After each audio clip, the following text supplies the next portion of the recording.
Well, good morning. Now I'm going to put my Human Resources Director hat on. And what I'm bringing forward today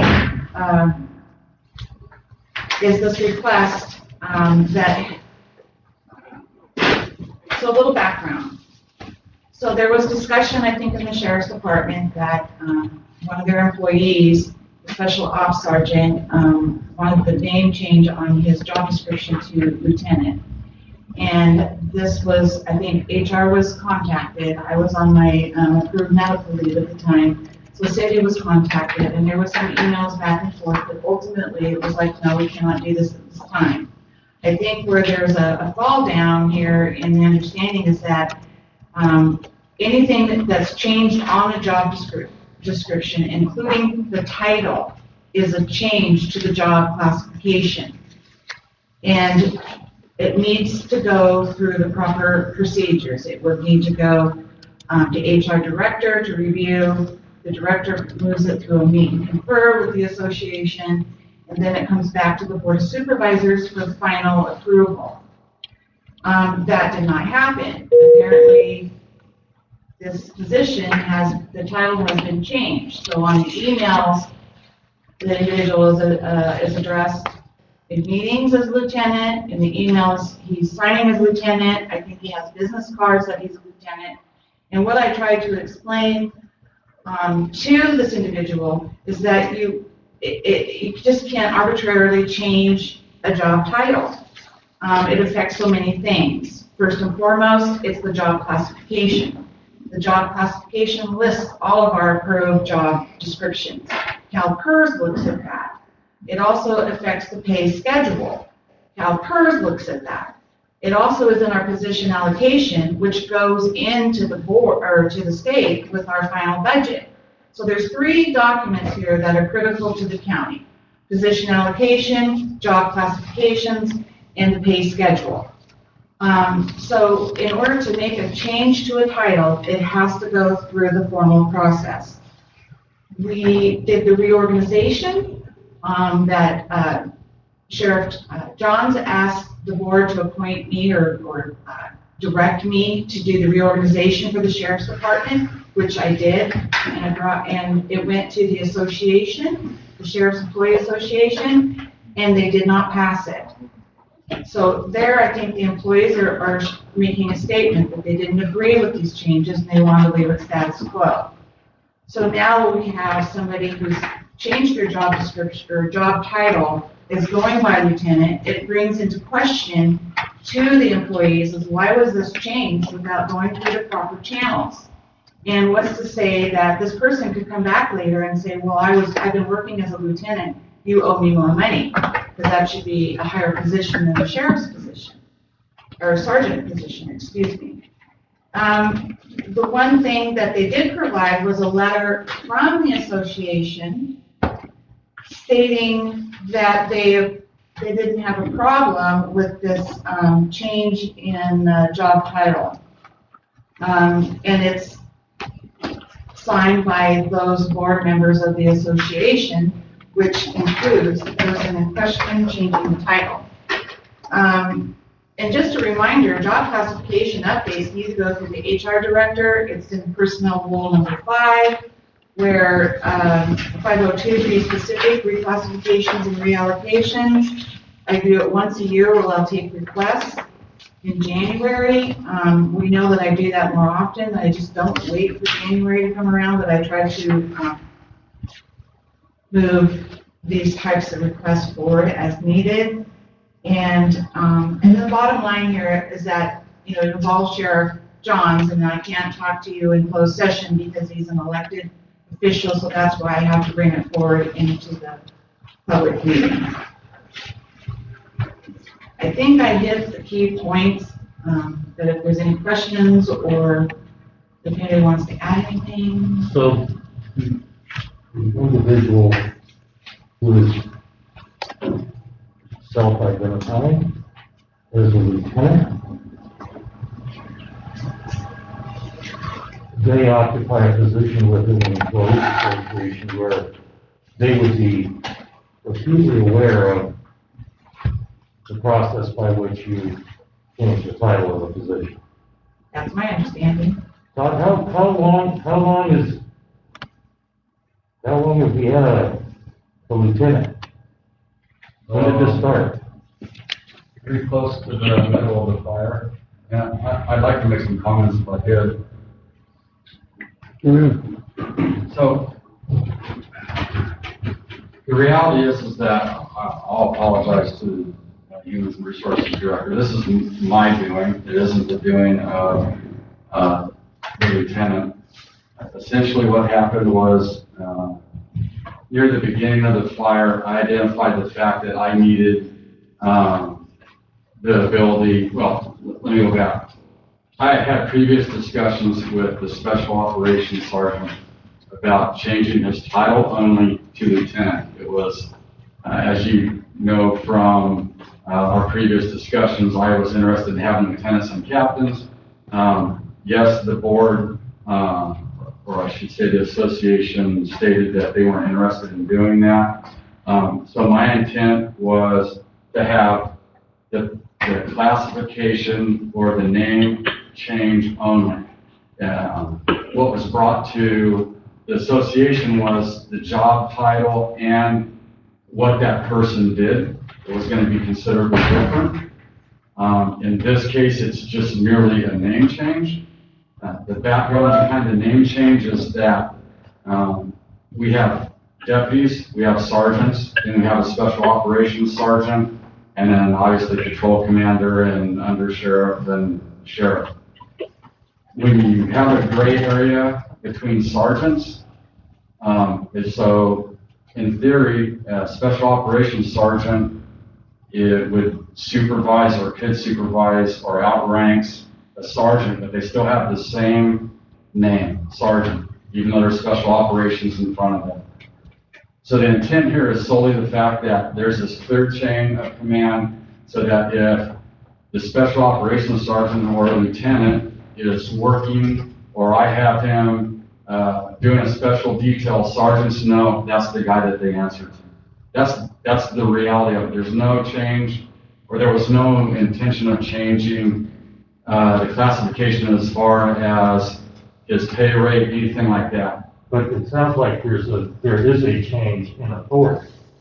No, because theoretically that person's in charge of sergeants now. It's just the way that they look at it. But the title lieutenant,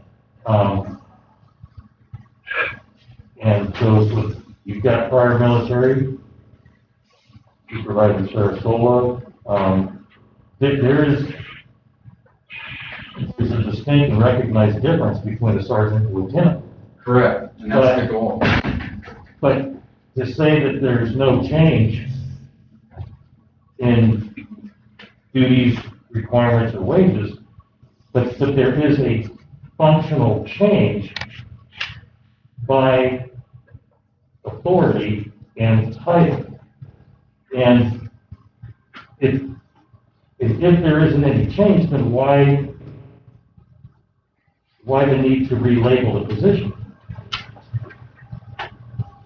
Well, I guess that's a great question. I guess I would just say if that person is working, it would be clearer to me if a deputy were needing a sergeant, or let me rephrase that, the sergeant were needing to talk to somebody that would be in the chain of command, they would know that they would go to a lieutenant as opposed to the undersheriff or the patrol commander if he's available. So yeah, it's like I said, it's just clearly to establish a chain of command. If that person were to respond to a call, which I mean, that's what he does. But what So does your sergeant, if he shows up to a call right now, the sergeant would be going, okay, am I going to listen to this sergeant, or am I going to go to the patrol commander? And to clear that up, it's just simple to go, okay, this person is a lieutenant, he falls under a patrol commander, but above a sergeant, this is the guy that we need to talk to. But if they're above a sergeant, then that's a change. They're already above a sergeant. That position is already above a sergeant. They're paid more than a sergeant, they are above a sergeant. But then, I guess I don't understand the need, if there's internal understanding, I don't understand the need for the name change if nothing else is, if nothing's changing, why the need for the name change? Because there is a distinction recognized, I believe, by staff and then certainly by the public of authority. And if nothing's changing, then I don't understand the need to change the name. There is an implied, I guess there's an implied change in terms of directive, authority, orders to sergeants and staff that is different than perhaps what it has been. Because if it's no different, then why change the title? And that position has existed for several years. So from an institutional history perspective, the staff is familiar with that position as it has existed, special operations sergeant, for many years.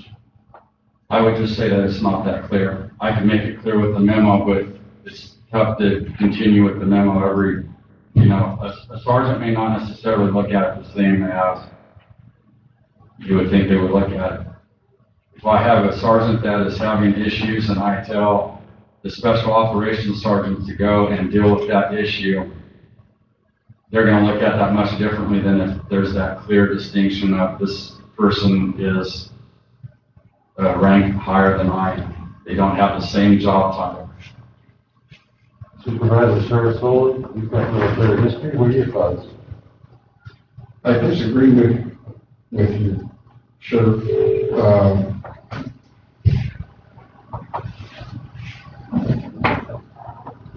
Even from my time in law enforcement, let alone my time in the military, there are many sergeants put over other sergeants. And that's either by appointment, job description, and that is part of the chain of command. And if you have a sergeant under that sergeant that is not paying attention, that's when that sergeant's next command, whether it be an undershirt or a patrol, would sit down with both sergeants and explain to the individuals below that this man is in charge. In the military, you have sergeants that would be like a platoon sergeant and have 3 sergeants under him running squads. And there's no doubt in that chain of command that the platoon sergeant is in command when the officer is not there.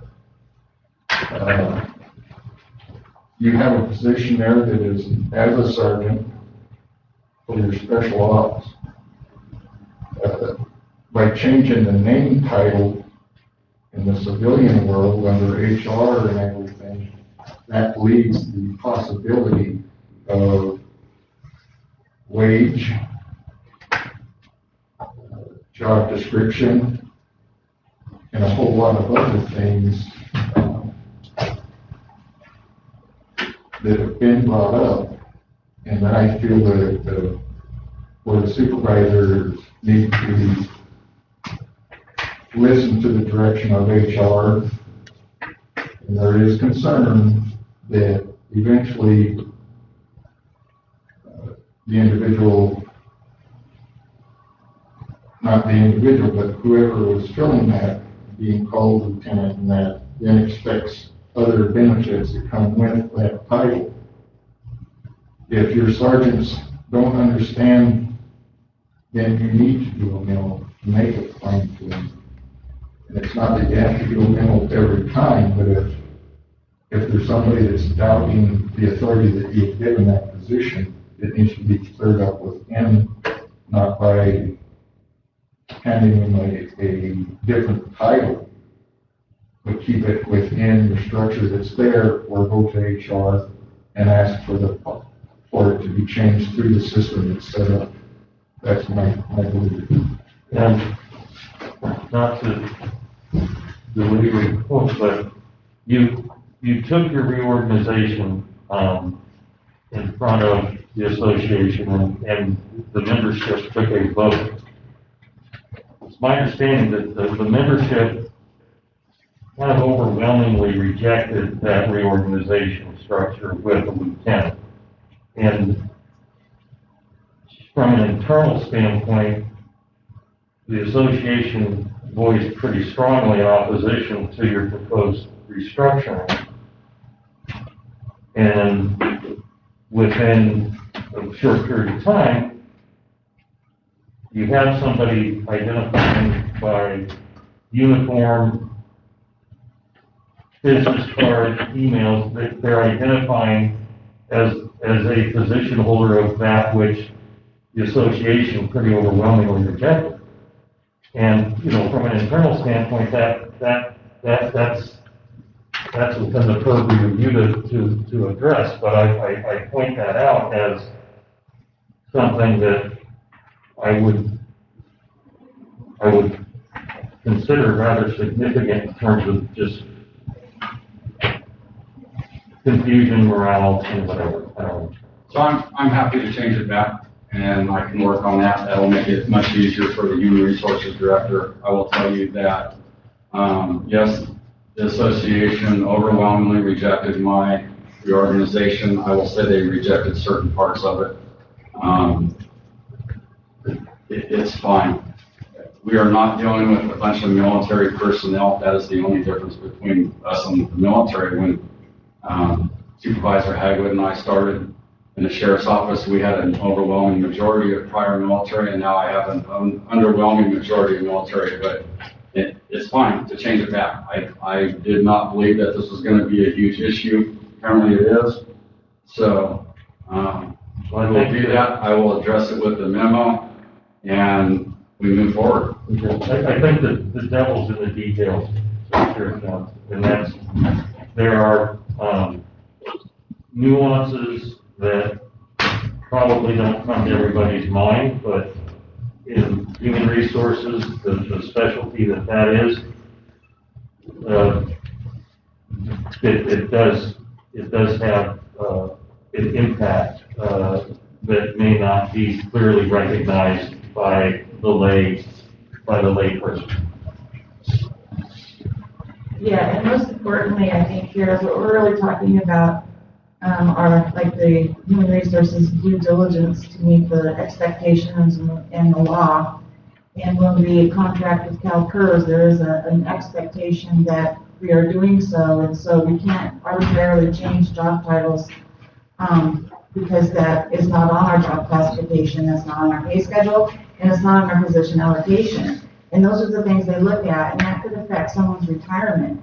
If someone was to retire and use a job description that wasn't approved, then they could be denied their retirement.